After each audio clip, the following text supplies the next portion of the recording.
bottleneck. We've got a larger volume arriving more frequently and it's slower to leave. So what is the effect on ground saturation? It means it stays wet for longer, obviously.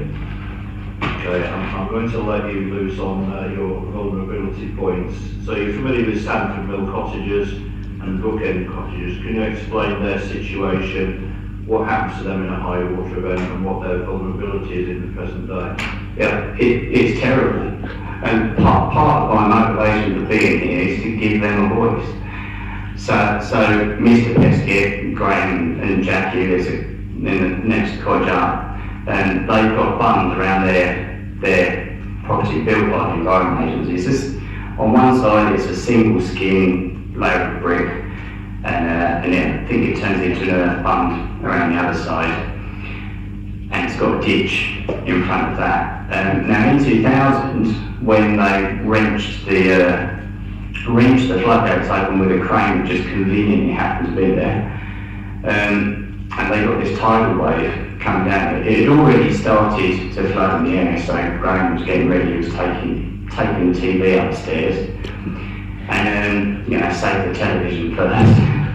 But so he was doing this, and suddenly a tidal wave comes in his house, and his kids suddenly screamed, and the sofa's like 6 foot up in the air or something, and floating on the floodwaters. That was his experience. There was another couple up the road. There's a newspaper article written by the guy sitting opposite me, as it happens, where they were walking down the road back to their house, and suddenly they're in 4 foot of water. So it's really bad thing because of all these bottlenecks, because the water can't spread out over the natural floodplain, which is about 2.5 times the size of what we've got left in the Sanford Basin. The natural floodplain goes all the way to Peckham Lock. It's set by Little Meadow and Danbury Hill. That's the reason this floodplain exists is because that hill's there.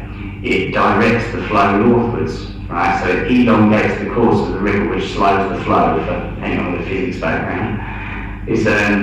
So that's the reason. Because the water slows up there, that's why it spills out everywhere. That's why the floodplain exists at all. Did Mr. Pesquet do anything to improve his prospects of survival? So the Environment Agency came out after that and added 4 more bricks onto his wall. The trouble is, already in recent flooding, and bear in mind none of this flooding has been bad flooding, already in recent flooding is up 2 of them, according to Mr. Pesquet. I don't mean to I just want to know where we're going with this. It sounds like we're talking about specific events in the past. Thank you. But all we're really doing is explaining real vulnerabilities. I'm aware, that's fine. I just want to know. Yeah, and I'll add to that, which is there was a figure in the appellant's thing about 3 millimetres of, it's only going to cause the water to rise by 3 millimetres. Well, the trouble is with funneling effects, when that same however many thousand cubic metres of water, when it gets funneled, what's 3 millimetres in one place spread across the floodplain can be much larger in other places where it's funneled. So, for instance, the range that we see in Walden's back garden, the water goes up something like 7 feet. Right? And where Mr. Pesquet lives, where the floodplain, where that bottleneck is something like 100 metres maybe, the water goes up considerably more there as well. So whatever height increase we cause when it's spread out in a static case, in a dynamic case where it's funneled through a smaller cross section, the increase in height can be much greater. So there are people living on the floodplain who are extremely vulnerable. I mentioned Mr. Pesquet, but there's also the people on the Brookend Road.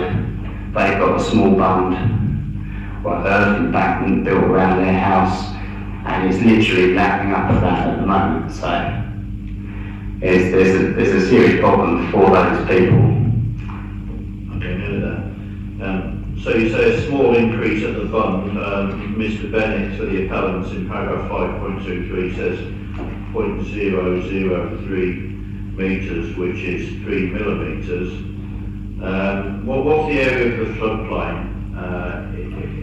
between the Chelmsford floodgates, just notionally, between the floodgates and the Barnes Mill lock? Yeah, so because we've got these different sections where the different locks are, you have to look at it as like 3 pools. And so this pool up this end is probably something like half a square kilometre, so what's that, 50, 60 hectares, something like that. So you've got 50 hectares times 0.003 times 10,000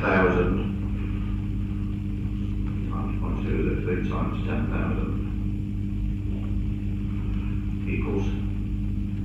So that's 1,500 cubic metres. Yeah, that doesn't surprise me. I like rule of thumb calculations. It's now how you know you're in the right sort of ballpark.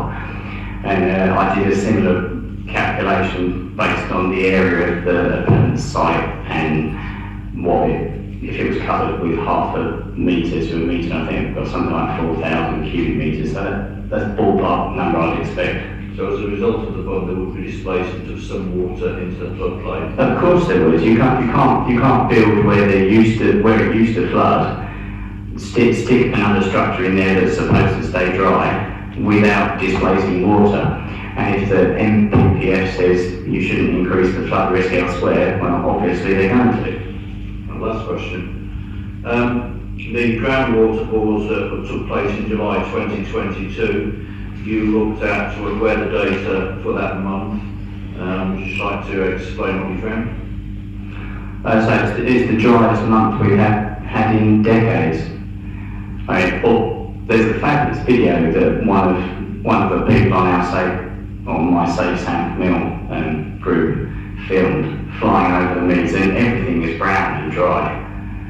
And so it's not representative. I mean, it is a water meadow. The whole reason it's a water meadow is because of the locks. And this may be a reason historically you see it called farmland, because it's only after the installation of the locks that it raises the river level, which in turn raises the water table, which is the reason that whole north bank is wet for most of the year. Just looking through your tables, it was the driest month since records began, and those records began in 1961, is that right? Yeah, that's using the Cambridge Met Office data set, which is that's the nearest Met Office data set that I could get hold of. Thank you. Where's that? There's another question to ask, I think, about the changes to the drainage design. Yeah, okay. Can you just give us your comment on the changed drainage design that's recently been put in? Yeah, so I think this is really important.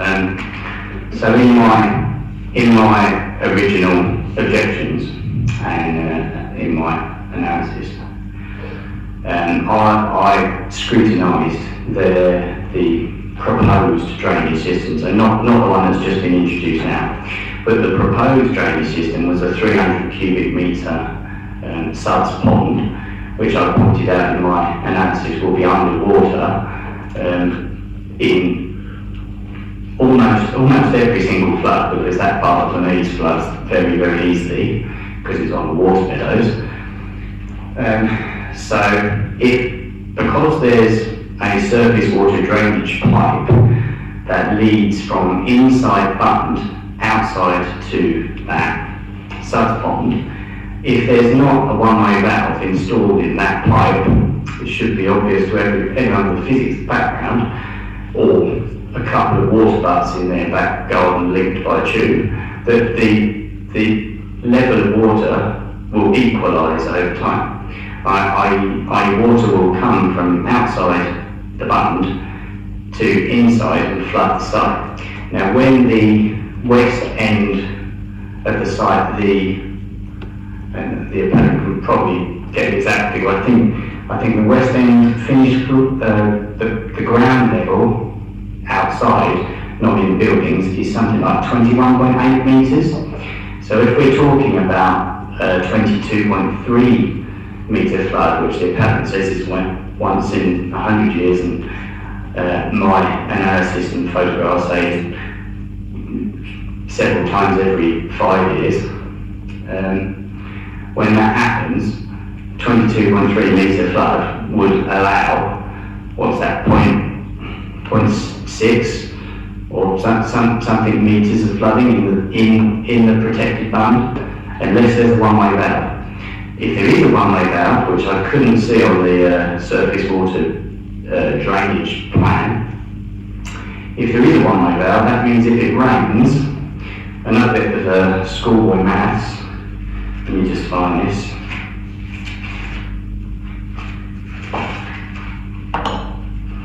Right, so the surface area, cross-sectional area of the site is about 16,700 square metres. Okay, so it's quite common to get 30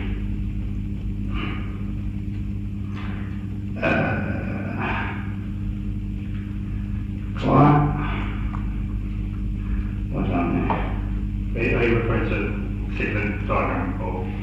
Yeah, sorry, I just need to check that calculation, 1 second.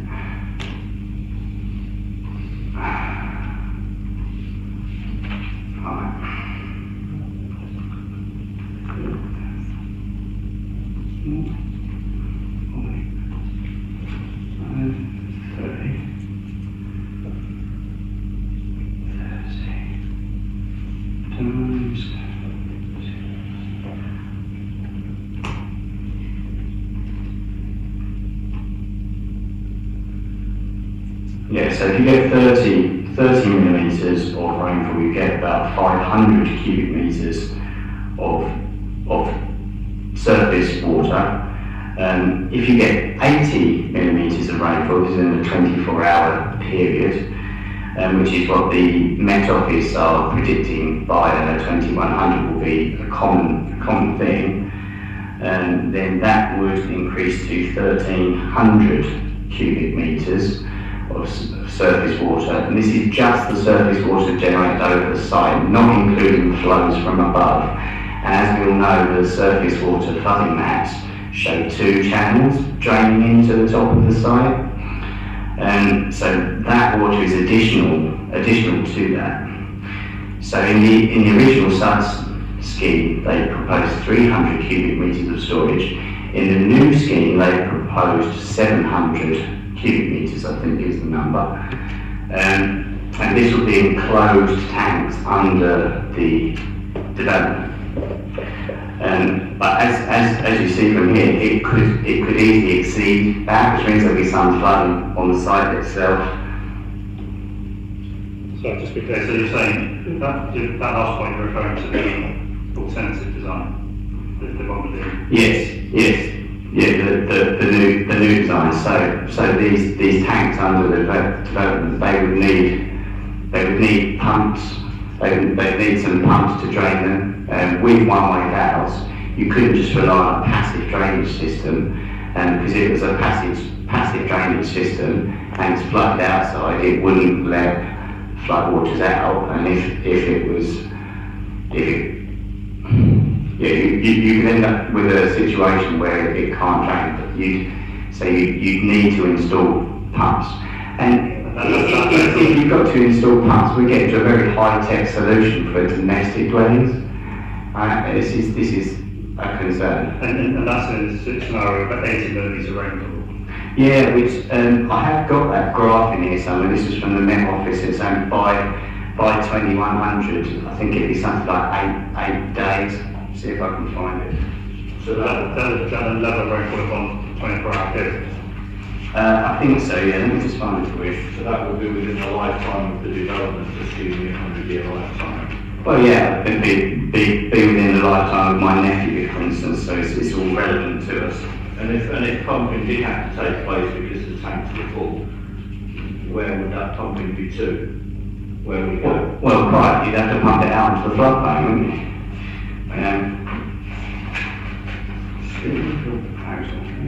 Climate change.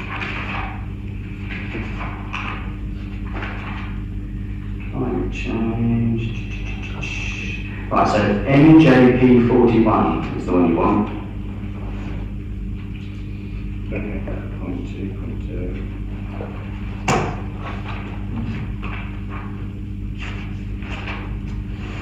Okay, so yeah, this graph from the Met Office is showing us that by, well, it's not even 2100, so it says London, so this is generic for the southeast.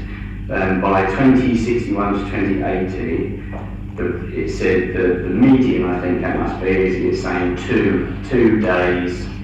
There'll be 2 days per year where you get more than 80 millimetres of rainfall in 24 hours, but that could be as high as 9 days. So the upper limit on that is 9 days. So this could become a regular thing. Thank you. Thanks, so we're finished. Mike, if you just wait there, there's a question. Can I just say one more thing on that? So Yeah, then we'll move on. okay, thank you very much.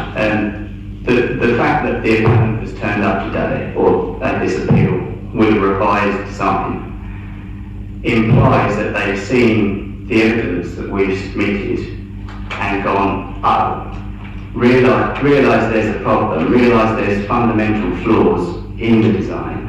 We've only really gone into one of them there with the bund and the backflow from the suds pond. But the other one is that the bund itself, with the gravel subsurface, the water table is just going to rise up on the protected side of the bund anyway. It does this at Mr. Peskett's property, happens in a matter of hours, and Mr. Peskett relies on 3 pumps in order to drain the protected side of his bund. So your situation is no different to his, and you can construct your bund of different materials, it doesn't matter, you can't change the subsurface of the glacial-fluvial deposits that are there already, the gravel that's there, which is the reason gravel is extracted from the meads for building over many years. Okay. Thank you. Thank you, Mr. Parker. Thank you, Mr. Ford, for the evidence and chief.